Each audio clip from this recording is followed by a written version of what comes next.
This is Dr. Ankush from Nandarla, Bangalore.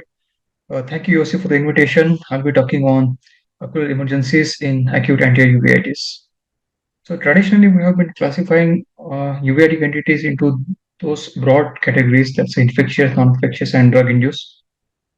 Uh, the uveitis which comes as an emergency, I will say most common form what we see is HLA-B27 related uveitis, followed by the hypertensive uveitis, which could be because of herpes zoster or CMV or post-Schlossman syndrome. Apart from those causes, certain drugs can cause acute anterior uveitis. Patient of migraine taking topiramate, or the patient of osteoporosis taking bisphosphonate, and the recently reported entity like body and bite, supposedly caused by fluoroquinolones, but yeah, the cause is still not proven. So let us take a case example. A 30-year-old male came early morning in the OPD with the complaints of severe pain, redness, blurring of visions for 2 days. This was his first episode. He was not on any treatment. The best predicted visual acuity was 624 and the IOP was normal. And this is how the anterior segment looks like. There's a severe congestion. The patient had non-gallopmatous capies and hypopyon along with fibrinous exudate, making the hypopyon immobile. The fundus was easily visible, which was normal, and the B scan showed few dot echoes. So the anatomical diagnosis in this case is going to be unilateral acute non-gallopmatous anterior uveitis along with fibrinous exudates in the anterior chamber with hypopyon. Uh, we have seen similar cases referred to us as a dislocation of the lens in the anterior chamber.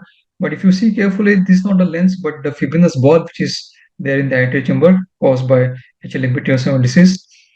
Another case was referred as a Busaka nodule, but if you see carefully, those are the whitish fibrinous exudate on the iris and not the Busaka nodule.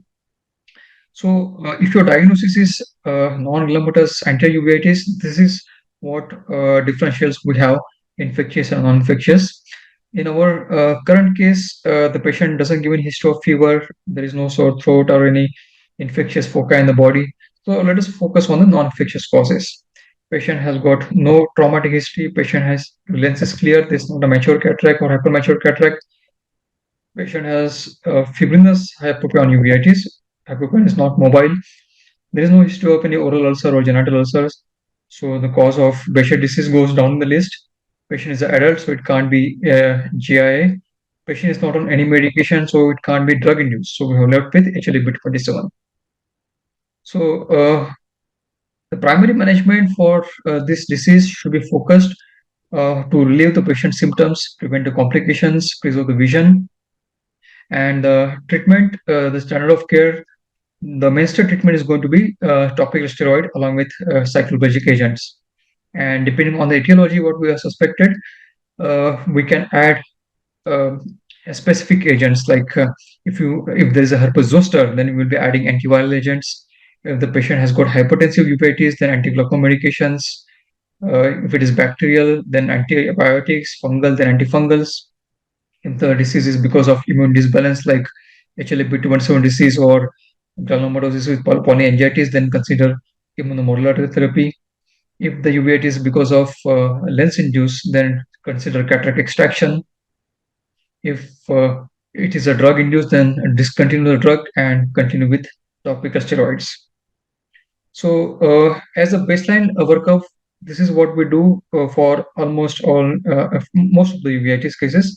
That's a CBC, ESR, CRP, TPHA, HIV, RBS, 1, 2, chest X-ray, and BP.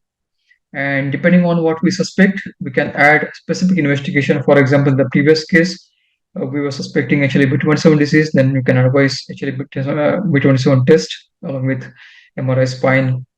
If you suspect, say, Behçet disease, then advise HLA-B51, pathogen, etc. During follow-up, taper the steroid very gradually.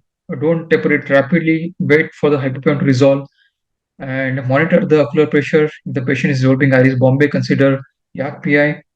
In long term, the patient can develop CME even in the anterior uveitis. So, if the patient's vision is not improving, consider OCT scan to rule out CME. And if you feel the patient's disease is non-infectious and becoming chronic or more severe, then consider starting immunomodulatory therapy.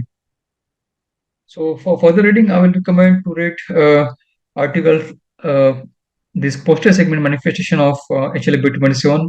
We have seen cases in which the patient have come to us with a picture of endogenous endophthalmitis, but eventually the patient turned out to be HLA-B27 disease. We have also published on HLA-B27 and the seasonal variation. There are articles on the herpes zoster ophthalmicus with a clinical profile and the novel entity like acute depigmentation of the iris. Thank you.